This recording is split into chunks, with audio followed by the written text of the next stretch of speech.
नमस्कार दोस्तों, वेलकम। आप सभी का बहुत बहुत स्वागत है। कैसे हो आप सभी? अच्छे होंगे मेरे प्यारे मित्रों। आज अपन स्टार्ट करेंगे, जैसा कि लास्ट क्लास में अपन पढ़ रहे थे भारत के परिचय के बारे में। आज वहीं से अपन क्लास को स्टार्ट करने वाले हैं। ये क्लास बड़ी महत्वपूर्ण होने वाली है। इस क्लास की बात करें दोस्तों, अगर परिचय के पोर्शन से यानी कि इंट्रोडक्शन के पोर्शन से अगर प्रश्न बनते हैं तो ये क्लास आपकी इंपॉर्टेंट होने वाली है। तो चलते हैं दोस्तों, स्टार्ट करते हैं आज की क्लास को। देखिएगा, कल अपन लास्ट में आपको पढ़ा के गया था कि कर्क रेखा के बारे में। आज अपन मानक समय रेखा के बारे में पढ़ेंगे और मानक समय रेखा क्या इंपॉर्टेंस रखती है भारत के संदर्भ में, इसकी क्या क्या विशेषता है, सब अपन पढ़ेंगे। तो देखिएगा,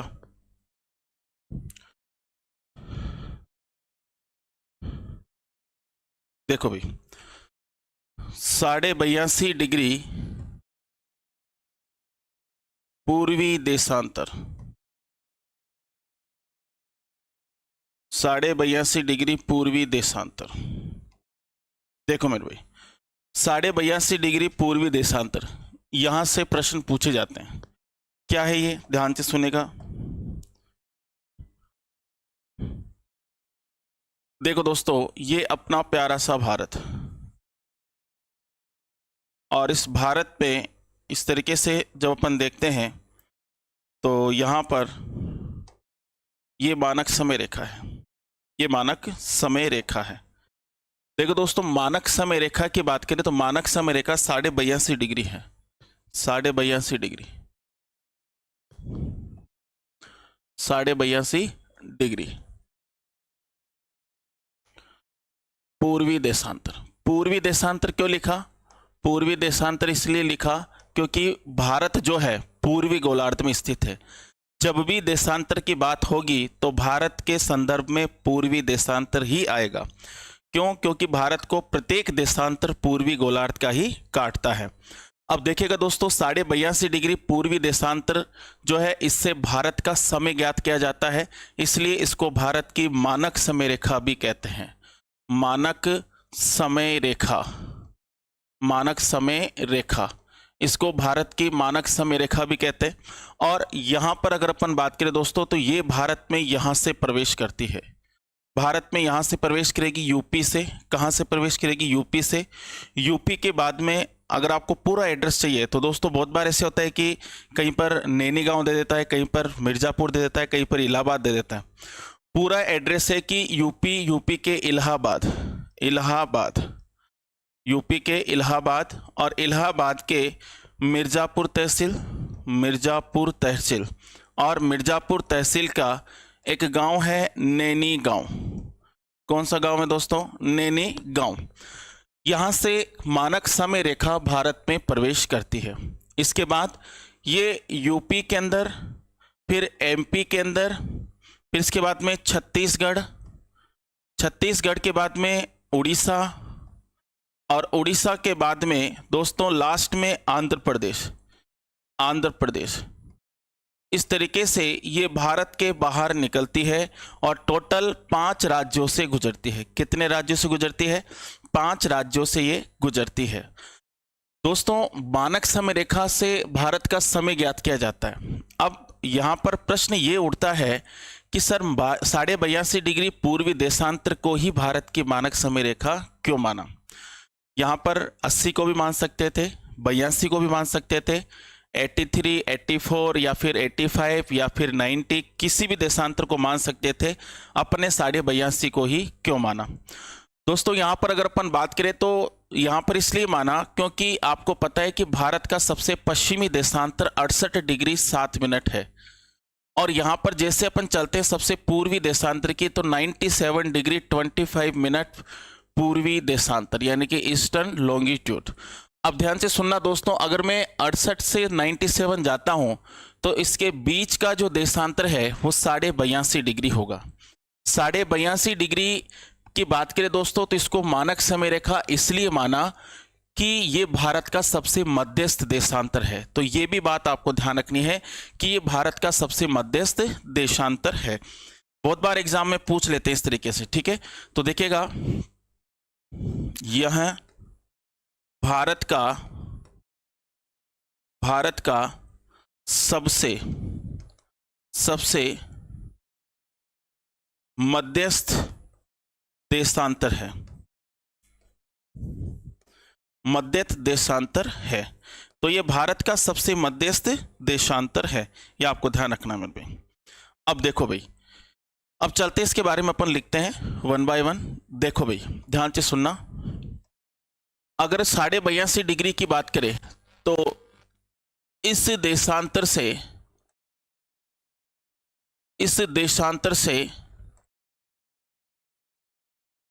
भारत का समय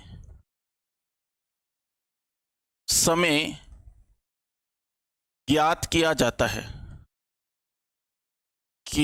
है।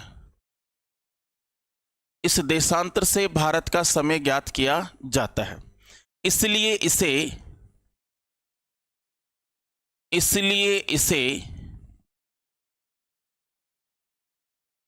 भारत की मानक समय रेखा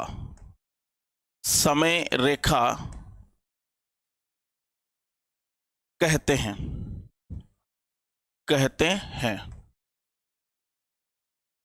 इसके बाद में आपको ध्यान रखना है, यह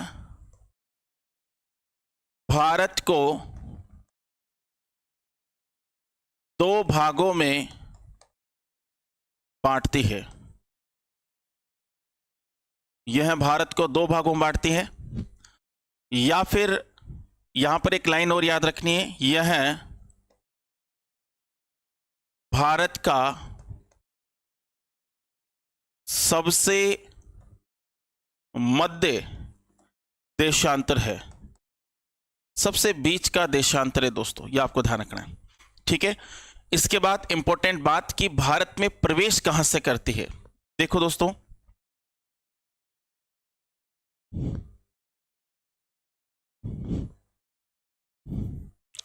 यह भारत में प्रवेश कहां से करती है दोस्तों, तो ये भारत में प्रवेश करती है यूपी के बाद में इलाहाबाद,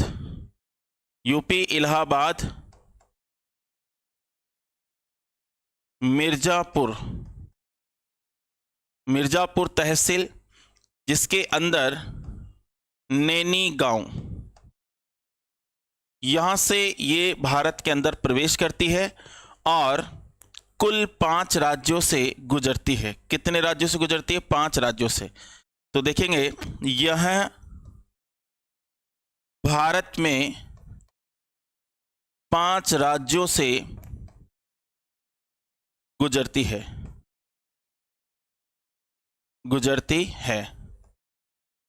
जो निम्न है।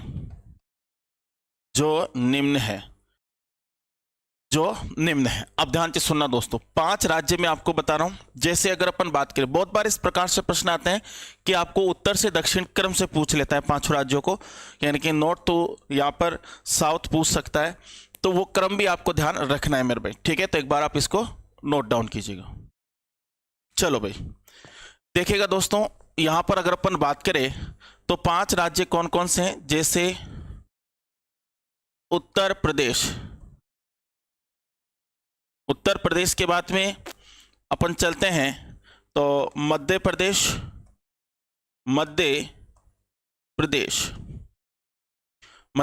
के बाद में छत्तीसगढ़ के बाद में अगर अपन चले दोस्तों तो उड़ीसा, और उड़ीसा के बाद में आंध्र प्रदेश।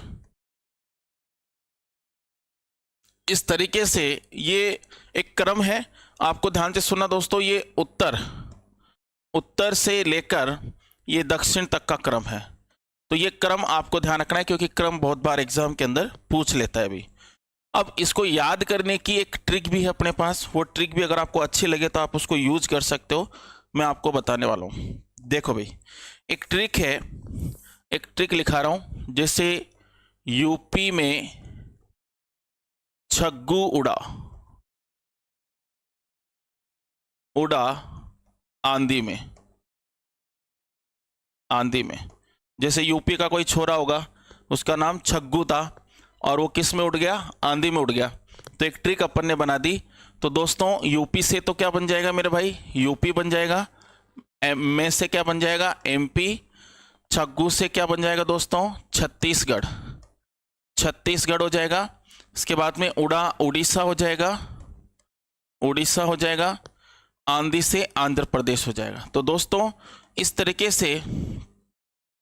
तरीके से आप जो है इसको उत्तर से दक्षिण यानी कि नॉर्थ टू साउथ, यहाँ पर उत्तर से दक्षिण आप इसको क्रम से याद कर सकते हो। ये आपको ध्यान रखना है भाई। चले मेरे भाई, ठीक है। तो ये मानक समय रेखा के बारे में मैंने पूरी नॉलेज आपको बताई। अब चलते अपन आगे नेक्स्ट। देखो दोस्तों, चले देखो भाई, इसके बाद अपन चलते हैं, देखिएगा दोस्तों एक डायग्राम बनाता हूं, उस डायग्राम से अपन चीजें समझेंगे। जैसे ये अपना प्यारा सा भारत,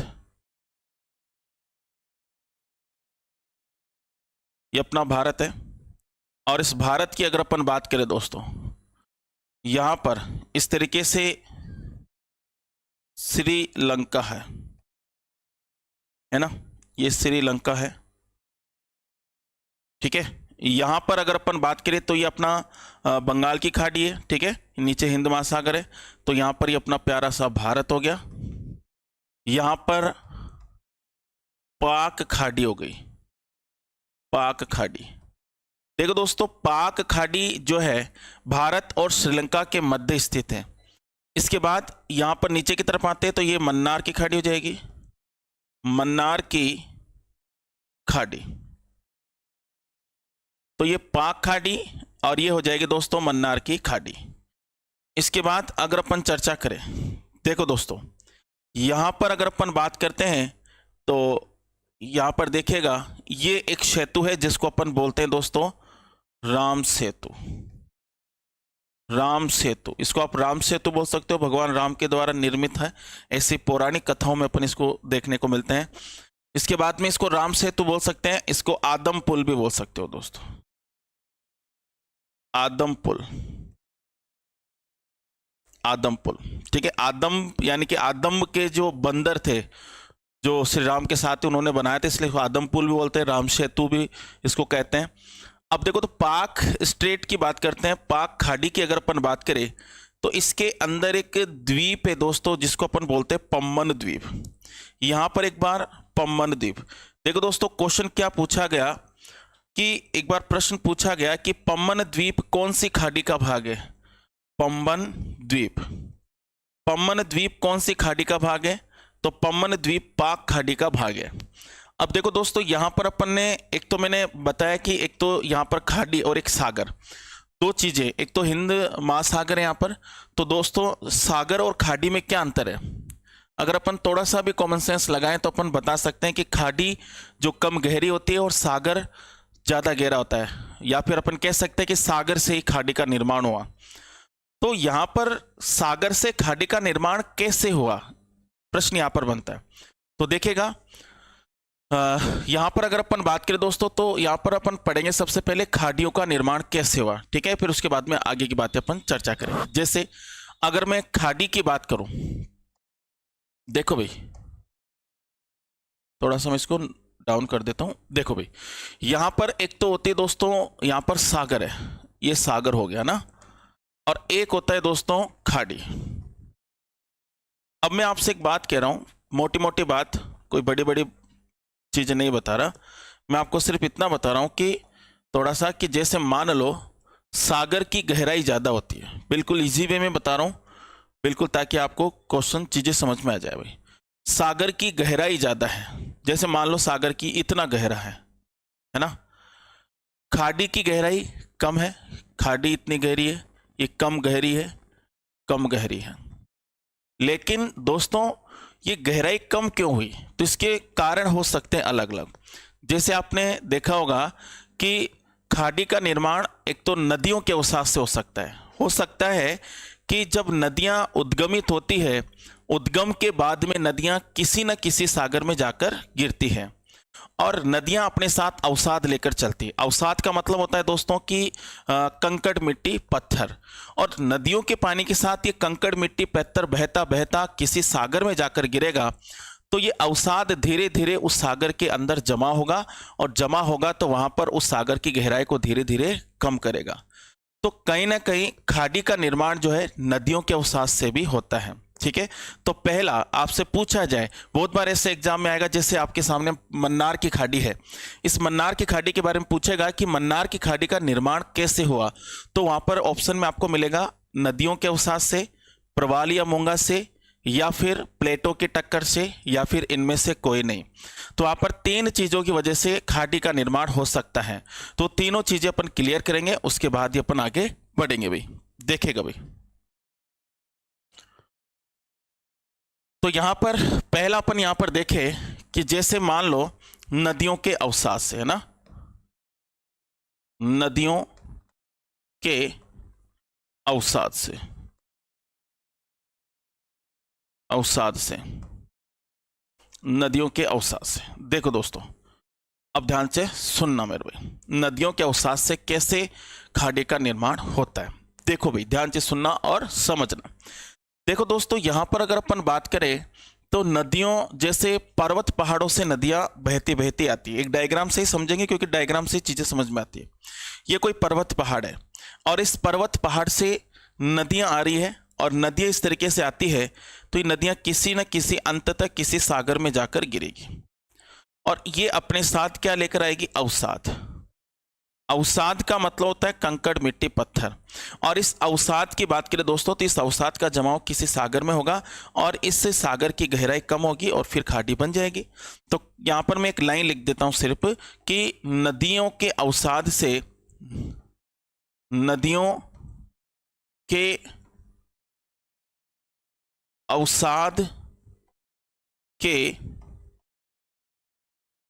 जमाव, और जमाव कहां पर होगा? सागर में। जमाव से खाड़ी का निर्माण होता है, निर्माण होता है। नदियों के अवसाद से या जमाव से सागर या खाड़ी का निर्माण होता है दोस्तों, ये आपको ध्यान रखना है मेरे भाई। ठीक है, तो एक तो फर्स्ट ऑफ ऑल आपको ध्यान रखना है। ठीक है, अब मैं एक चीज और बता देता हूं, जैसे प्लेटों की टक्कर से कैसे होता है। देखो दोस्तों, सेकंड है कि खाड़ी का निर्माण कैसे होगा?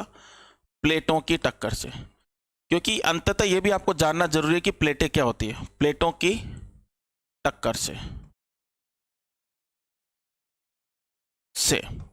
देखो दोस्तों, प्लेटों की टक्कर से प्लेटें होती क्या है मेरे भाई, ध्यान से सुनना और समझना।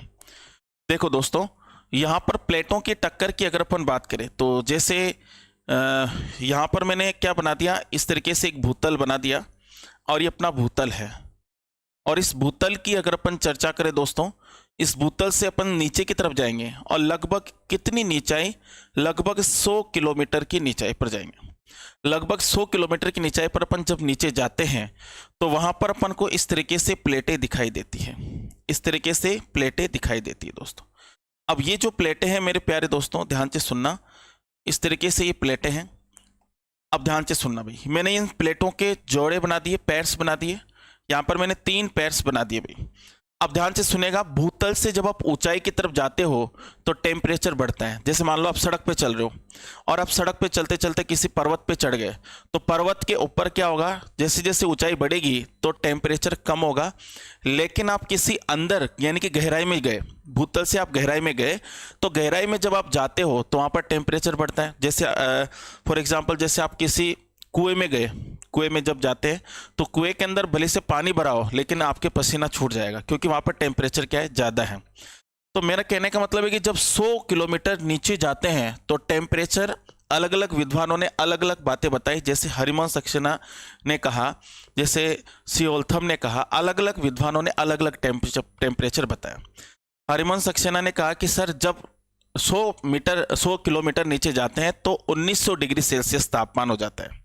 किसी ने 2700 बताया, किसी ने 2500 बताया, लेकिन वो आपको उतनी गहराई तक नहीं जाना। सिर्फ आपको एक ये पता करना है, रखना है कि अंदर जाते हैं तो टेम्परेचर बढ़ता है। और जब टेम्परेचर बढ़ेगा तो दोस्तों, जब इतना टेम्परेचर होगा, मान लो कि 1900 डिग्री सेल्सियस तापमान है, इतना टेम्परेचर बढ़ेगा तो फिर वहां पर जितने भी खनिज होंगे, जितने भी चट्टाने, जितने भी जीवाश्म, ये सब के सब एक तरल पदार्थ में बदल जाएंगे। और ये जो तरल पदार्थ है दोस्तों, इसको अपन बोलते हैं मैग्मा। क्या बोलते हैं दोस्तों? मैग्मा। इस तरल पदार्थ को क्या कहेंगे दोस्तों? मैग्मा कहेंगे। देखो दोस्तों, ध्यान से सुनना। अब ये मैग्मा भूमि के अंदर भरा हुआ है, मैग्मा भूमि के अंदर भरा हुआ है।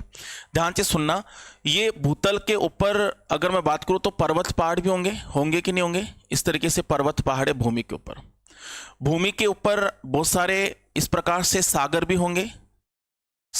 होंगे, ठीक है। अब मैं कहूं कि भूमि के ऊपर कुछ मैदान भी होते हैं, लेकिन मैदान कभी भी दबाव का क्षेत्र नहीं बनाएंगे। दबाव का क्षेत्र हमेशा पर्वत पहाड़ बनाएंगे।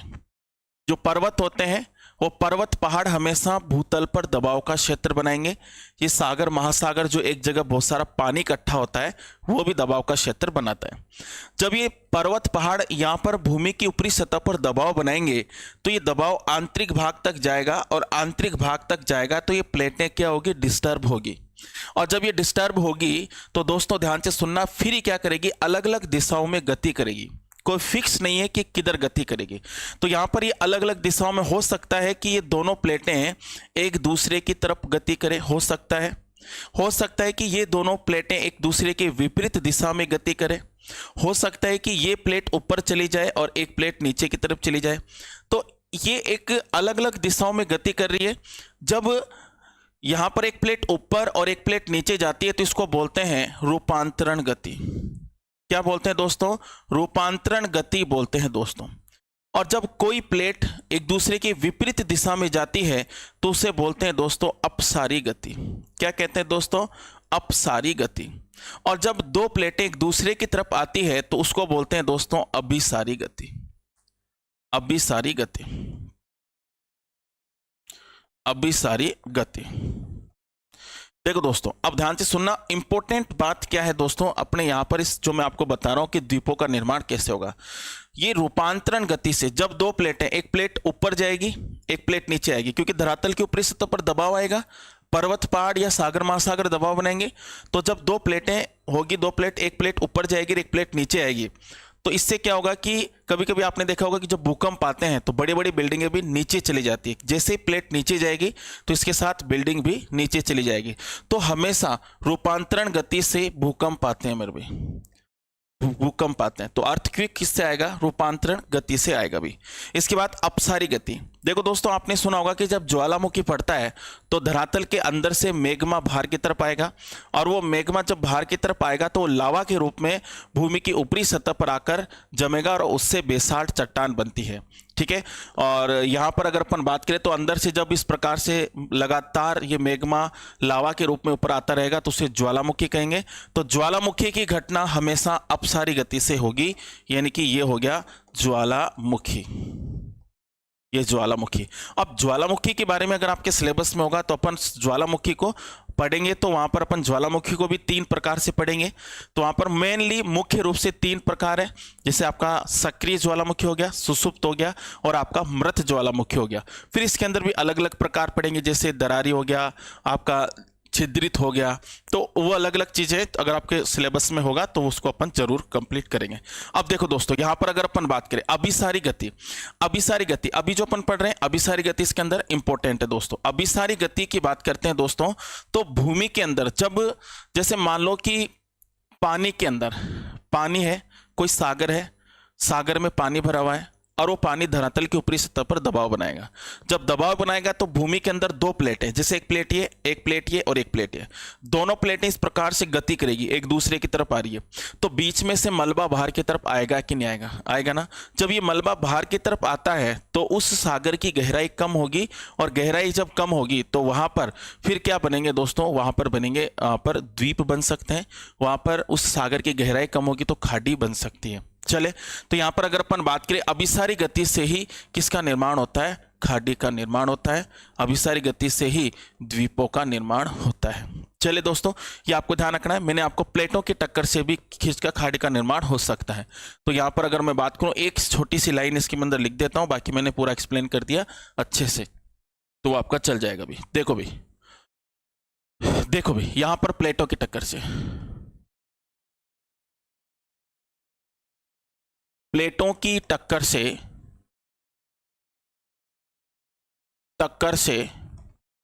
प्लेटों की टक्कर से अभिसारी गति होती है। प्लेटों की टक्कर से अभिसारी गति होती है, ठीक है। और यह गति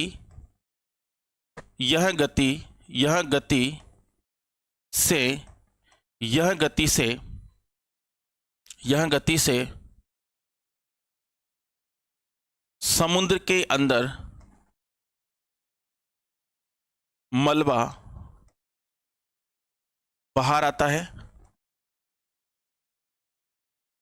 है, तो समुद्र की गहराई कम हो जाती है, बिल्कुल इजी लैंग्वेज में लिखा है, हो जाती है। इससे खाड़ी का निर्माण होता है। खाड़ी का निर्माण होता है। इससे किसका निर्माण होता है दोस्तों? खाड़ी का निर्माण होता है। तो बिल्कुल इजी लैंग्वेज में तो दो चीजें मैंने बताई खाड़ी का निर्माण होने में, एक तो नदियों के अवसाद से, और दूसरा यहां पर मैंने बताया प्लेटों की टक्कर से। तीसरी चीज एक और बताने जा रहा हूं, जो आपका होगा प्रवाल या मूंगा। चलिए दोस्तों, तो एक बार आप इसको नोटेट कीजिएगा।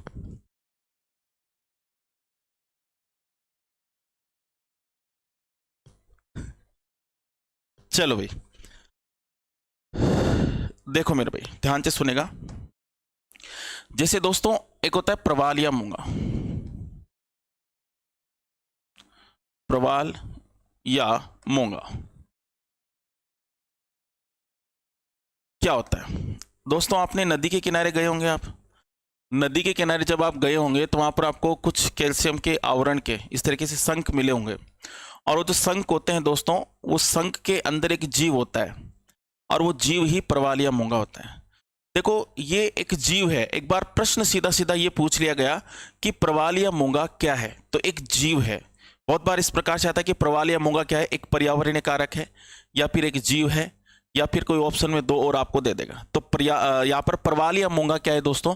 प्रवाल या मूंगा एक जीव है। प्रवाल या मूंगा क्या है दोस्तों? एक जीव है, एक जीव है, जीव है। प्रवाल या मूंगा एक जीव है। अब जीव है तो फिर इसका वैज्ञानिक नाम भी होगा, वैज्ञानिक नाम। तो दोस्तों, इसका वैज्ञानिक नाम है जुजेन्यू लाई। इसका वैज्ञानिक नाम है जुजेन्यू लाई, और इसकी जो लंबाई है वो एवरेज बता रहा हूं दोस्तों, एवरेज लंबाई। तो एवरेज 2 सेंटीमीटर इसकी लंबाई है, यानी कि 2 सेंटीमीटर से ज्यादा भी हो सकता है और कम भी हो सकता है। देखो दोस्तों, इसकी विकास की कुछ शर्तें हैं, और विकास की शर्तों में अपन ये देखेंगे कि कहां पर प्रवाल या मूंगा पनप सकता है।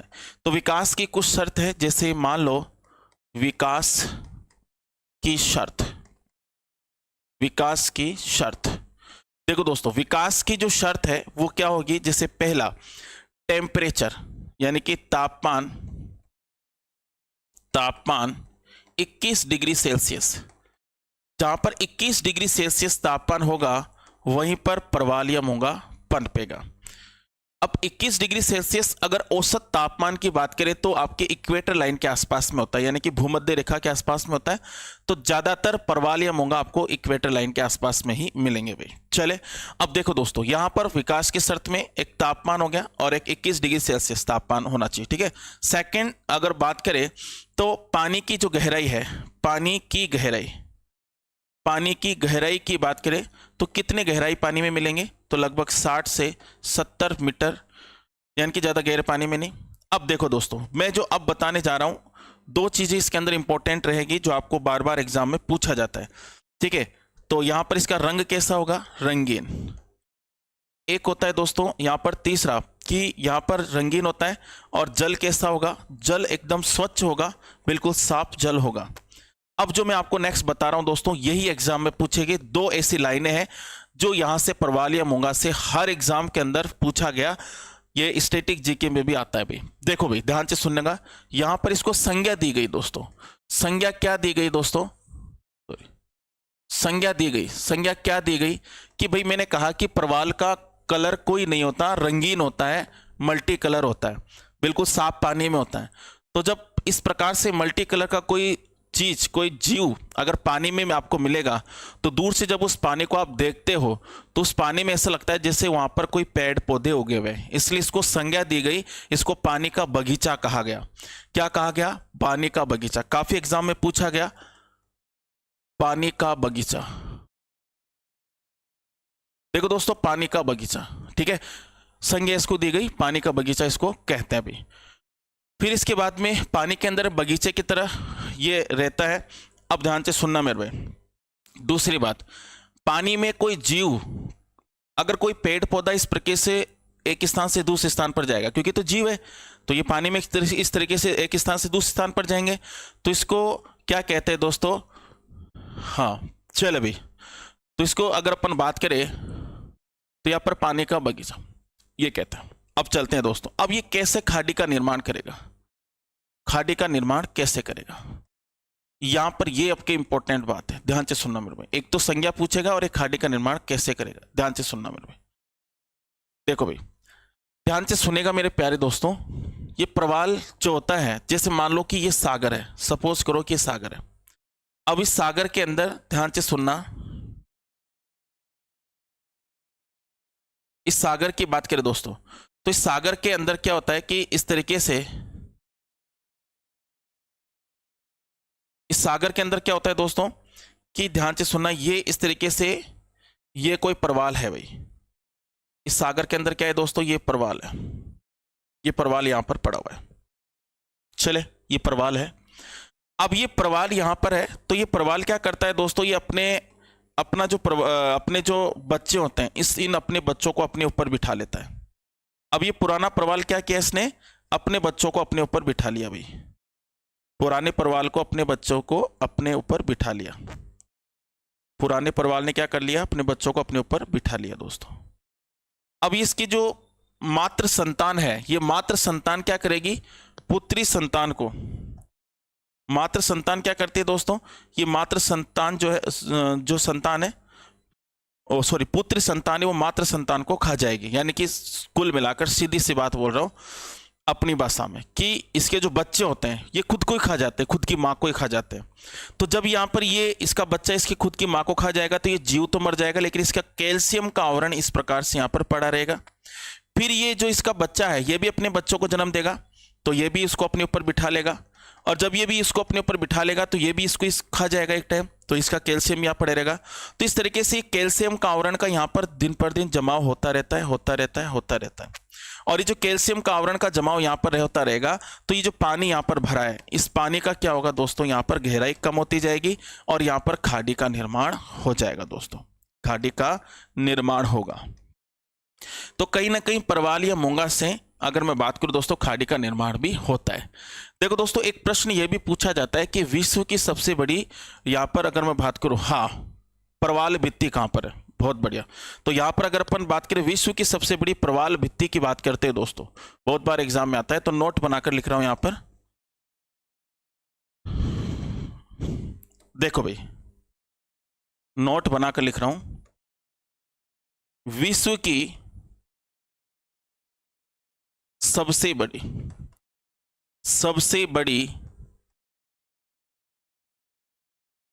प्रवाल भित्ति,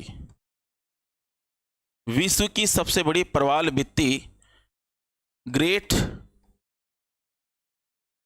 बैरियर रीफ। तो विश्व की सबसे बड़ी प्रवाल भित्ति है जो आपको कहां मिलेगी, ऑस्ट्रेलिया में, ऑस्ट्रेलिया में ग्रेट बैरियर रीफ। ठीक है दोस्तों, तो ये कहां पर मिलेगी आपको, ऑस्ट्रेलिया में मिलेगी दोस्तों। चलेगा यहां तक कोई दिक्कत। तो यहां पर प्रवाल या मूंगा से भी किसका निर्माण होगा, तो आपकी खाड़ी का निर्माण होगा। तो ये बात अपन ने यहाँ पर समझी। बात अपन कर रहे थे दोस्तों, जैसा कि मैंने आपको हेडिंग लगवाया था यहाँ पर, पाक खाड़ी और मन्नार की खाड़ी के बारे में। तो अब इसके बारे में लिख लेते हैं, पाक खाड़ी। अब देखो, अगर आप डायग्राम से किसी चीज़ को बनाते हो ना, तो बहुत सारी चीज़ें आपकी हल हो जाएगी। जैसे मैं आपको फॉर एग्जाम्पल बता रहा हूँ, ध्यान से सुनना। जैसे कभी आपसे पूछे कि पाक खाड़ी कौन से दो देशों के बीच है, तो श्रीलंका और भारत के बीच है। पाक खाड़ी के दक्षिण में कौन सी खाड़ी है? मन्नार की खाड़ी है। पम्बन द्वीप किस खाड़ी का भाग है? पाक खाड़ी का भाग है। पाक खाड़ी और मन्नार की खाड़ी के बीच में कौन सा सेतु है? तो राम सेतु है, यादम पुल है। तो डायग्राम से आप इसको बनाओगे तो फिर आपको दिक्कत नहीं होगी भाई कुछ भी, है ना। तो चलते हैं, इसको थोड़ा सा लिख लेते हैं। देखो भाई, देखो भाई, तो यहां पर ध्यान से सुनना, पाक खाड़ी, पाक खाड़ी। देखो भाई, सबसे पहले आपसे पूछेगा कि पाक खाड़ी कौन से दो देशों के मध्य है। तो आपसे ध्यान रखना है कि यह खाड़ी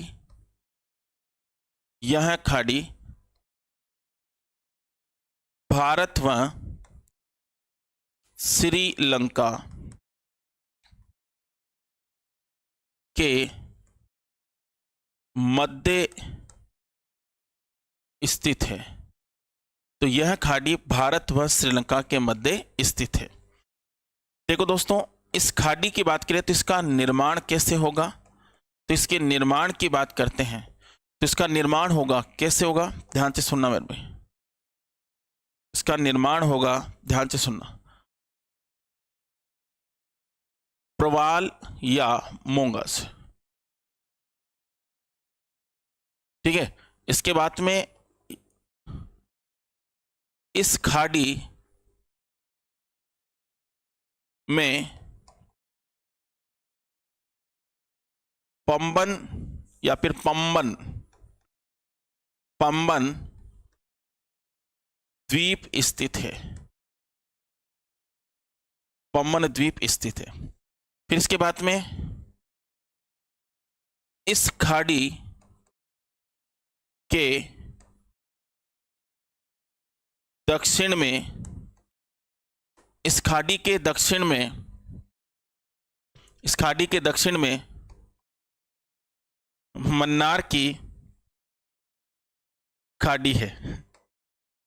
इस खाड़ी के दक्षिण में मन्नार की खाड़ी है।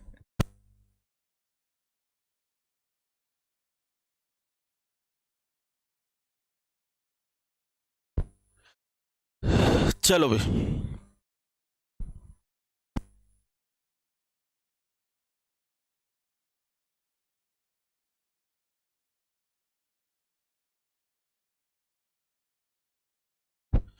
चलो भाई, ठीक है। तो ये आपको ध्यान रखना है भाई। फिर एक नोट बना के लिख देता हूं। देखो दोस्तों, पाक खाड़ी व मन्नार की खाड़ी के बीच, पाक खाड़ी व मन्नार की खाड़ी के बीच राम सेतु या आदम पुल स्थित है। राम सेतु या फिर आदम पुल स्थित है।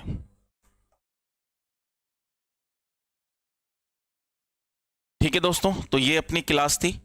इसके बाद की जो बातें हैं, जैसे मन्नार की खाड़ी वगैरह, मैं नेक्स्ट क्लास में उसका जिक्र करूंगा। मैंने समझा दिया सब कुछ आपको, और नेक्स्ट क्लास में सिर्फ लिखाने का काम है। ठीक है, तो मिलते हैं नेक्स्ट क्लास में। तब तक के लिए धन्यवाद। जय हिंद, जय भारत।